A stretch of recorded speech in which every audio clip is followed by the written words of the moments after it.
बहुत समय पहले की बात है। सुरेश नाम का एक किसान रहता था जो बहुत ही भला इंसान था। वो अपनी पत्नी कविता के साथ बहुत ही प्रेम से रहता था। कविता, आज मुझे शहर जाना है बीज लाने के लिए। रास्ते के लिए खाना बना दो। बरसात को तो अभी बहुत वक्त है नाजी, इतनी जल्दी क्या है? आप थोड़ा घर पर आराम कर लीजिए। घर पर रहकर भला मैं क्या करूँगा? तो पहले ही लाकर रखने में क्या खराबी है? चलो तुम जल्दी से खाना दे दो। फिर ठीक है, बस वापस आते समय देसी घी के लड्डू लाना मत भूलिएगा। और हाँ, मेरे लिए नीले रंग की चूड़ियाँ भी। त्योहार के लिए मैंने नीले रंग की साड़ी ली है। ये भी कोई कहने की बात है? हर बार शहर से देसी घी की मिठाई तो लाता ही हूँ, तुम्हें बताने की क्या जरूरत है? इसके बाद वो शहर जाने के लिए निकल पड़ता है। रास्ते में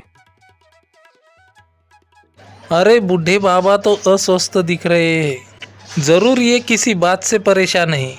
उनके पास जाकर पूछता हूँ। क्या बात है बाबा, कौन हो आप? देखने पर आप अस्वस्थ लग रहे हैं। पहले तो मैंने आपको कभी नहीं देखा है। बेटा, मेरा नाम वीर प्रताप है। मैं विजयनगर से हूँ। अपना परिचय बाद में दूंगा। बेटा, पिछले 2 दिनों से मैंने कुछ खाया नहीं है। बहुत तेज भूख लगी है। खाने के लिए कुछ है तो दे दो। हाँ हाँ, क्यों नहीं, मेरे पास थोड़ा खाना बचा हुआ है, ये ले लो। देखकर लगता है आप बहुत भूखे थे बाबा। रोटियां कम पड़ गई क्या? और भूख लगी है क्या आपको? हाँ, अभी मेरा पेट भर गया है। बेटा, खाना बहुत ही स्वादिष्ट था। आपको बहुत ज़्यादा भूख लगी हुई थी ना, इसलिए आपको ये खाना अमृत लग रहा था बाबा। खैर, अब बताइए, मुझे आपने कहा कि आप विजयनगर के वासी हो, लेकिन इतने दूर किस लिए आए हो? किसी रिश्तेदार के घर आए थे आप? ऐसी बात नहीं है। मेरी एक दुख भरी कहानी है। तुम्हें सुनाकर दुखी नहीं करना चाहता हूँ बेटा। ये कुछ पैसे रख लो। सही समय पर आकर तुमने मेरी मदद की। अब मेरी जान में जान आ गई है। मैंने पैसों के लालच से आपको खाना नहीं खिलाया बाबा। आप अपनी समस्या तो बताइए पहले। मुझसे जितना बन पाएगा उतनी सहायता करूँगा। मैं क्या ही बताऊं बेटा। मैंने जिसे अपना मानकर पनाह दी, उन्होंने ही धोखे से मुझे बेघर कर दिया। मेरी कहानी पर तुम यकीन नहीं करोगे। मैं हूँ विजयनगर का जमींदार विजय प्रताप। सुनिए, हमें सूर्य जी के बेटे की शादी में जाना है। भूल गए? ऐसे क्यों बैठे हैं? हाँ, बिल्कुल याद है। मैं बस ये सोच रहा था, अगर हमारे छोटे मोटे बच्चे होते तो हम इस समय अपने नाती पोती के साथ खेल रहे होते। आप ऐसा सोचकर मन छोटा क्यों करते हैं? हम कर भी क्या सकते हैं, जैसे विधाता की मर्जी है। इस तरह वोनी संतान होने पर वो बहुत ही दुखी रहते थे। उनके व्यापार का हिसाब किताब देखने के लिए उन्होंने सत्य कला के भाई बजरंगी को पास रखा हुआ था। अव्वल दर्जे का धोखेबाज था। अरे ओ श्रीनाथ, अब तक हिसाब खत्म नहीं हुआ क्या? और कितना समय लगेगा? मैंने कब का हिसाब करके रखा है, लेकिन उसमें आपका अलग हिसाब होता है, वही देख रहा था ना मैं। कितनी बार कहा है कि धीरे बोलो। किसी ने सुन लिया तो बोलेंगे कि मैं जीजाजी को धोखा दे रहा हूँ। इस बार हमारे पास कितना बच रहा है? साहब, इस खाते के हिसाब से लाभ 10,000 रुपए का ही हुआ है, पर आपके झूठे खर्चे को निकालने के बाद केवल 2,000 रुपए है। हमें और भी झूठे खर्चे बताने होंगे साहब, तो तभी हमको कुछ अच्छा सा फायदा होगा। पूरे नुकसान के बदले कम से कम 2,000 का फायदा बता रहे हैं ना। कोई बात नहीं, चलो जल्दी वापस रुपए दे दो, मुझे काम पर जाना है। ये लो साहब, पूरे 8,000 रुपए है, और मेरा हिसाब भूलिएगा मत साहब। अरे तुम्हारा हिसाब कैसे भूलूंगा? लो, तुम्हारे हिस्से के पूरे 500 रुपए है, ले लो। ये क्या, सिर्फ 500 रुपए दे रहे हो? मैंने सोचा इस बार कम से कम 1,000 रुपए मिलेंगे। ऐसा होगा तो आगे से मुश्किल होगा साहब। क्यों, क्या हुआ? अब इतने रुपए तुम्हारे लिए काफी नहीं है क्या? ये लो पूरे 200 और, ठीक है? और अगर ये बात किसी को बताई तो तू जानता ही है, मैं तुझे जिंदा नहीं छोड़ूंगा। भला मैं ऐसा क्यों करूँगा? जब तक आप मेरी जेब गरम करते रहोगे, मैं किसी तीसरे को क्यों बताऊंगा?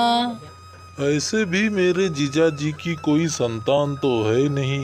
इतने रुपए लेकर करेंगे भी क्या हो, उस लोहे की तिजोरी में रखने के अलावा। इसके बाद बजरंगी वहां से बचा हुआ लाभ लेकर जीजाजी के पास पहुंचा। जीजा जी, इस बार की खेती से हुआ लाभ पूरे 2,000 रुपये है। इससे जुड़े सारे खर्च का हिसाब इस पुस्तक में लिखा है, आप एक बार देख तो लो। इसमें देखना क्या है बजरंगी, ये जाकर तुम्हारी बहन को दे दो, वो अंदर रख देगी। ठीक है, तुम्हारे बेटे की पढ़ाई कैसे चल रही है? सुना है शहर में पढ़ा रहे हो, उससे खर्च ज्यादा होता होगा ना? हाँ जीजा जी, मेरे बेटे को शहर पढ़ने भेजा है, वो वही एक किराए के मकान में रहता है। तो उसका इतने पैसे में काम चल जाता है, और उसे कभी और रुपए की जरूरत हो तो ले जाना। ठीक है, पैसे तो बहुत लग जाते हैं जीजा जी। मैंने आपसे मदद मांगने की सोची, फिर लगा आप क्या सोचेंगे, तो मैंने। ठीक है, ये लो, ये उसकी पढ़ाई के लिए भेज देना। इस प्रकार बजरंगी हर प्रकार से अपने जीजा को लुटा करता था। व्यवसाय से होने वाले लाभ को बदल करके वो ज्यादा को कम किया करता था। इस तरह से अनेक दिन के बाद वीर की पत्नी का देहांत हो गया। उसके बाद वीर बिल्कुल अकेला पड़ गया था। सुनो बजरंग, रामपुर में रहने वाले एक मित्र से मिलने जा रहा हूँ। मुझे लौटने में 4 दिन लगेंगे। मेरे पीछे हवेली का ध्यान रखना। बिल्कुल जीजा जी, आप निश्चित होकर जाइए, सब संभाल लूंगा मैं। इसके बाद वीर अपने दोस्त के घर बद्रीपुर चला गया, उसकी कुशलता के बारे में जाना। वीर, तुम्हारा व्यापार तो बहुत अच्छी से चल रहा है। लगता है तुम्हारा साला बजरंग बहुत अच्छे से संभाल रहा है व्यापार को। हाँ रामनाथ, सत्या के जाने के बाद मैंने व्यापार नहीं संभाला, अब बजरंगी ही मेरा सारा व्यापार संभालता है। पूरा हिसाब किताब बजरंगी के पास ही है। अब मेरा कोई अपना है तो सिर्फ बजरंगी ही है। हाँ, जैसे मैंने सुना है तुम्हारे व्यापार से अच्छा खासा लाभ होता है। तुमको अंदाज के हिसाब से सालाना 10,000 तक लाभ आता है तुमको। बाजार में किसको कहते सुना है ये? 10,000? बजरंगी तो हर साल मुझे 2,000 का लाभ बताता है। ये बात रामनाथ को पता चली तो इज्जत नहीं रहेगी। हाँ रामनाथ, पूरा 10,000 का लाभ होता है, पर क्या करे, इस लाभ का आनंद उठाने वाला कोई वारिस नहीं है मेरा। दिल छोटा मत करो वीर। खैर छोड़ो, यहाँ पर किस काम से आए हो वीर? नहीं, कोई काम नहीं है, बस तुमसे मिलने आया हूँ, चलता हूँ अब। शाम होने से पहले मुझे घर भी जाना है। उससे मिलके वीर शाम तक अपने घर पहुंच गया। घर पहुंचते ही बजरंगी को आवाज लगाई। बजरंगी, तुमने क्या कहा था? व्यापार से तुम्हें कितना लाभ हुआ है? बताया तो था 2,000 हुआ। छी, लानत है तुम पर, तुम्हारा भांडा अब फूट चुका है। 10,000 के लाभ को तुमने हेरा फेरी कर कर सिर्फ 2,000 बताया। मैंने तो तुम पर भरोसा कर कर बहुत बड़ी गलती की। मेरे भरोसे का ये सिला दिया। नहीं जीजा जी, मैंने आपको कोई धोखा नहीं दिया, आपसे किसी ने झूठ कहा है, मैं सच कह रहा हूँ। तुम्हारे धोखे का तो मैं पता लगा लूंगा। ठीक है, मैंने तुम पर बहुत भरोसा किया, लेकिन अब तुम इस घर में एक पल भी नहीं रह सकते। जाओ यहाँ से। मुझे माफ कर दीजिए आप, मुझे घर से निकालेंगे तो मैं कहाँ जाऊंगा। मैं कल ही आपके सारे पैसे लौटा दूंगा, वादा करता हूँ। आप मुझे ऐसे मत निकालिए, कहाँ जाऊंगा मैं। इसके बाद वीर को बजरंगी ने फिर ऐसा ना करने का वादा किया और वो वहीं रहकर व्यापार का हिसाब किताब देखने लगा। बजरंगी साहब, क्या हुआ? क्या सोच रहे हो? कुछ नहीं, मेरे जीजा ने मेरे हाथ बांधे रखे हैं। मैं कुछ भी करूँ तो शक होने लगता है। ऐसे चलता रहा तो हाथ तंग रह जाएंगे, समझ नहीं आता क्या करूँ। लाभ का मोटा हिसाब अपने पास रखकर नाम मात्र का अपने जीजाजी को दोगे तो उन्हें कैसे नहीं पता चलेगा। शुक्र मनाइए कि कम से कम उन्होंने घर में तो रहने दिया। आज तक तुम्हारी दी सलाह से ही मैं यहाँ तक पहुँच पाया हूँ। अब तुम ही मुझे इस मुसीबत से बाहर निकालोगे। कुछ तो ऐसा करो कि सब कुछ ठीक हो जाए। आपके जीजाजी जब तक जिंदा रहेंगे आपके हाथ फूटी कौड़ी नहीं लगने वाली। अब वो आपको कभी अपना मानेंगे ही नहीं। मतलब कहना क्या चाहते हो? मेरा मतलब कि क्या मैं जीजा को जान से मार दूं? आपने बिल्कुल सही पकड़ा है जी। अगर आप ऐशो आराम की जिंदगी जीना चाहते हैं तो आपके पास यही वाला रास्ता है, बचाए। बाप रे, खून करना कोई छोटी बात नहीं है। मुझसे ये नहीं होगा, वो मेरे खुद के जीजाजी है। अच्छा, जब झूठे हिसाब दिखाकर जीजाजी को लूटते थे तब याद नहीं आया आपको कि वो आपके जीजाजी है? अब आप ऐसे सोचेंगे तो कैसे चलेगा। आपके हाथ खून से ना रंगे इसका भी उपाय है मेरे पास। आप पहले अपने रसोई नरेश को यहाँ पर बुलाइए। इसके बाद उन्होंने नरेश को वहां पर बुलाया। देखो मेरे रसोइये भाई, कभी 10,000 एक साथ देखे हैं? बाप रे, 10,000 रुपये! हमने तो सिर्फ सुना है, कभी देखा नहीं है बाबू। बजरंगी साहब, तुमको 10,000 रुपये देना चाहते हैं, बदले में तुमसे एक काम करवाना। जो वो कहेंगे करना होगा, कर दिया तो पूरे 10,000 रुपये तुम्हारे, तुम्हें देखने को मिलेंगे। उसके बाद जो मर्जी हो वो करना, हमें उससे क्या। कह रहे हो कि छोटा काम है और उसके 10,000 भी देना चाहते हो, वो कोई छोटा काम नहीं हो सकता। खैर आप काम तो बताइए, कोशिश तो कर ही सकता हूँ। देखो भाई नरेश, अगर तुम मान जाओ तो ये काम छोटा ही है। तुम वीर साहब के लिए रोज खाना जो बनाते हो ना, उसमें तुम्हें थोड़ा सा जहर मिलाना है।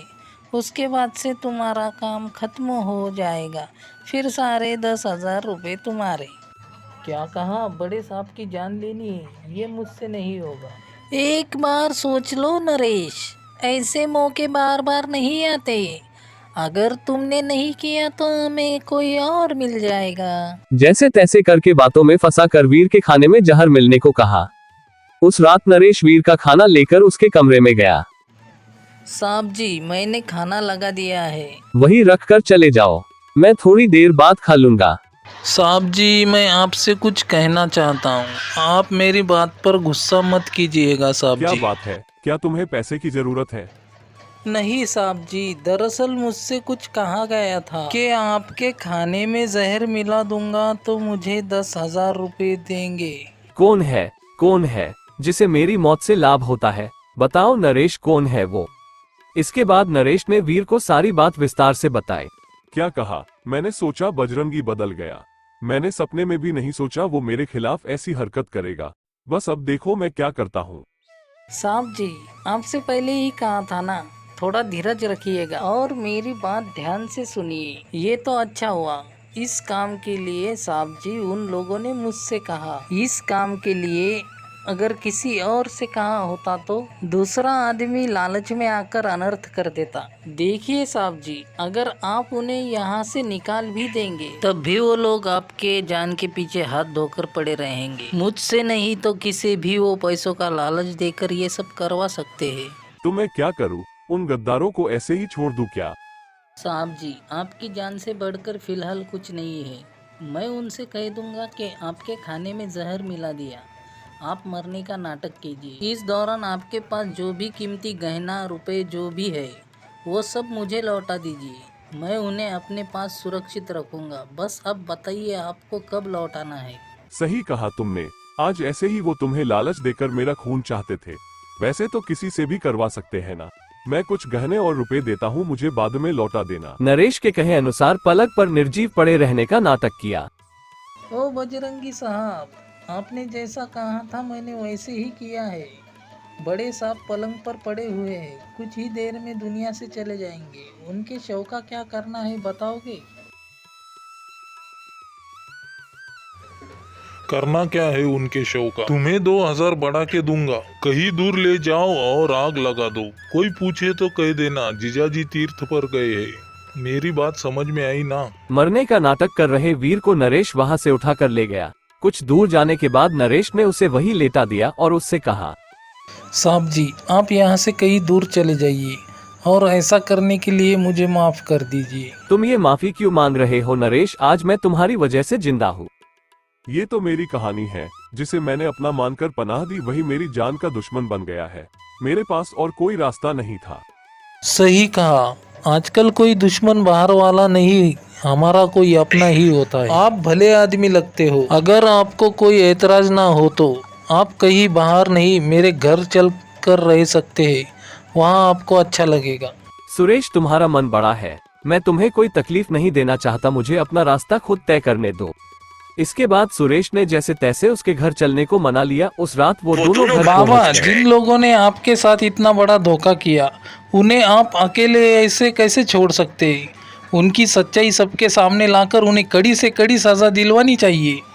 अब मैं बूढ़ा हो चुका हूँ, मैं भला उनसे कैसे बदला ले सकता हूँ? तो उनसे जितना दूर रह सकूं उतना ही मेरे लिए अच्छा है।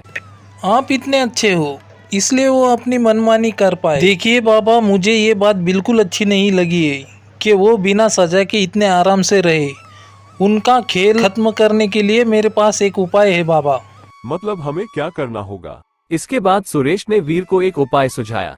उसके कुछ दिनों बाद तो बजरंगी जी, जायदाद के मालिक बनकर बड़े खुश लग रहे हो आप। चेहरे से नूर टपक रहा है आपके। क्या तुम खुश नहीं हो? अच्छे खासे पैसे लिए हैं तुमने मुझसे। हम दोनों ने मिलकर किया, तभी ये हासिल कर पाए ना। वैसे भी इतनी बड़ी जायदाद का अकेला क्या ही करता बताओ जरा। लो, ये रहे पिछले 3 महीने का लाभ, पूरे 5,000 रुपए। तुमने हिस्सा बराबर किया है ना, मेरे जैसा तो नहीं किया। अरे भला मैं आपके साथ ऐसा क्यों करूँगा? ये सब असली खर्चे का ही हिसाब है। अगर आपको मुझ पर यकीन नहीं है तो खुद जाकर हिसाब देख लेना। अच्छा तो कर लिया अच्छे से हिसाब, अगर नहीं तो मैं कर दूं तुम्हारा हिसाब। क्या था वो? बिल्कुल जीजा जी की आवाज सुनाई दे रही थी। क्या तुम्हें सुनाई नहीं दिया? हाँ, मैंने भी सुना, वीर साहब की आवाज थी वो। सही कहा, मैं वीर ही हूँ। मैंने तुम्हें पनाह दी और तुमने ही मेरी जान ली। बाप रे बाप, भूत! जरा यहाँ से भाग चलते हैं साहब जी। यहाँ से भागने की कोशिश की तो यही गाड़ दूंगा मैं। तुमने मेरी जान ले ली, अब मैं तुम दोनों की जान लेकर ही स्वर्ग में जाऊंगा। जीजा जी, मुझे माफ कर दो। इस मुंशी ने ही मुझे आपका खून करने की सलाह दी थी। मुझे पैसा वैसा कुछ नहीं चाहिए, मैं यहाँ से दूर चला जाऊंगा। तुम दोनों को पुलिस के सामने ये कबूल करना होगा, तुमने मुझे मारने की कोशिश की, वरना तुम मेरे हाथों मारे जाओगे, ठीक है? हाँ हाँ, हम अपनी गलती मानते हैं जीजा जी, हमें छोड़ दीजिए। ये सारी बातें पहले से चुप कर खड़े पुलिस ने सुन ली और तुरंत दोनों को कैद कर लिया। वीर को जान से मारने की कोशिश करने के जुर्म में उन दोनों को 10 साल की सजा हुई। सुरेश, तुम्हारा बनाया उपाय मेरे बहुत काम आया। आज से मेरा व्यापार तुम ही संभालोगे।